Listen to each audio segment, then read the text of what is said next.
Super. And ఈ మూవీని already మన మహేష్ గారు గూడా చూసారని తెలిసింది ఆ! మాకు. సో, చూసిన తర్వాత ఏమని రెస్పాన్స్ ఇచ్చారు? అంటే ప్రెజెంట్ చేసినందుకు హ్యాపీ అని చెప్పారా? అది ఈరోజు చూస్తున్నారండి. Okay. Okay. As we talk ఆయన ఇప్పుడు చూస్తున్నారు. హ్మ్. మేబీ చూసిన తర్వాత తెలుస్తది. సో వెయిట్ చేస్తున్నాం అది. ఓకే. ఓకే. అంటే ఇంతకుముందు యాక్చువల్లీ 'వెంకటేష్ మహా' గారి మూవీని 'కేర్ ఆఫ్ కంచులపాలెం' రానా గారు ప్రెజెంట్ చేశారు. బట్ ఈసారి మహేష్ గారు, నమ్రత గారు ప్రెజెంట్ చేస్తారని యాక్చువల్ ఎవరు ఊహించి ఉండరు. బట్ వాళ్ళు ప్రెజెంట్ చేయడానికి మేజర్ రీజన్ ఏంటి బిహైండ్ ద స్టోరీ కానీ ఎలా? స్టోరీ హ్మ్. నరేట్ చేశాడు హ్మ్. మహా ఎళ్లి నమ్రత గారికి. హ్మ్. ఆల్మోస్ట్ వాళ్ళు ఒక 6 గంటల మీటింగ్ అయింది. ఓకే.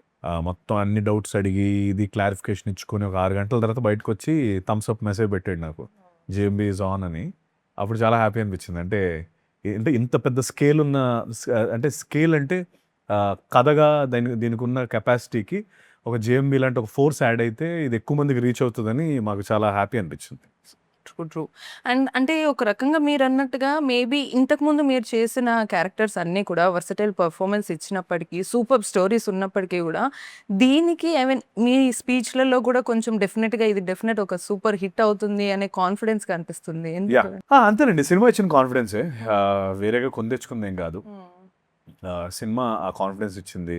అండ్ డెఫినెట్‌గా ఇది మనందరం గర్వపడే ఒక సినిమా అవుతది. పాత్ బ్రేకింగ్ ఫిల్మ్ అవుతదని ఫస్ట్ నుంచి కథ విన్న రోజు నుంచి మేము అదే అనుకున్నాం. హ్మ్. ఇప్పుడు సినిమా అలానే వచ్చింది. అండ్ చూసిన ప్రతి వాళ్ళు అదే ఫీల్ అవుతున్నారు మా టీమ్ అంతా గూడా.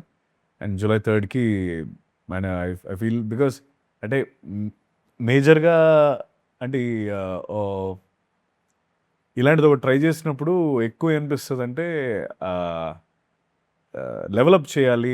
అంటే తెలుగు సినిమాని మనం ప్రౌడ్‌గా ప్రెజెంట్ చేయగలుగుతాం అనే ఒక ఒక ఆ ఆనందం చాలా ఎక్కువ అనిపిస్తుంది. మేబీ అంటే ఇప్పటి వరకు సత్యదేవ్ చేసే మూవీస్‌లో కొత్త క్యారెక్టర్, కొత్త పెర్ఫార్మన్స్ ఉంటుంది, కొత్త కథ ఉంటుందనేది ఈసారి బాక్స్ ఆఫీస్ గూడా షేక్ అవుతుంది అనే నేమ్ గూడా వచ్చే ఛాన్స్ షేకో, ఉంటుందంటారా? బ్రేకో మనకు తెలీదు గానీ వాట్ ఎవర్ ప్రొడ్యూసర్‌కి డబ్బులొచ్చి ఆళ్ళు హ్యాపీగా ఉండి ఓకే.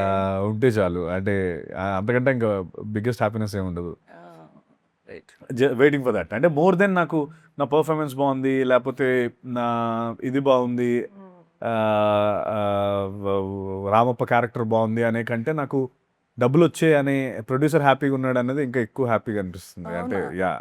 అంటే మీలాగా ఒక పెర్ఫార్మన్స్ ఓరియెంటెడ్ రోల్‌ని చూజ్ చేసుకున్నటువంటి ఒక ఆర్టిస్ట్ ఎక్కువ కలెక్షన్ సైడ్ చూస్తున్నారు ఈ మూవీ సైడ్ ఎందుకు అని అనుకోవచ్చా? ఎందుకు ఎక్కువ ఎందుకు కలెక్షన్ సైడ్? అంటే అంటే అదేంటండి అంటే ట్రెండ్. వాళ్ళ అంటే ఏం చేసినా కూడా end of the day producer హ్యాపీగా ఉండాలి గదా! అంటే లేపోతే ఇంక చేసి ఏం ప్రయోజనం? రైట్. అంటే నే నాలాంటి అని కాదు ఎవరైనా అలాగే ఆలోచించాలన్నది పాయింట్. హ్మ్.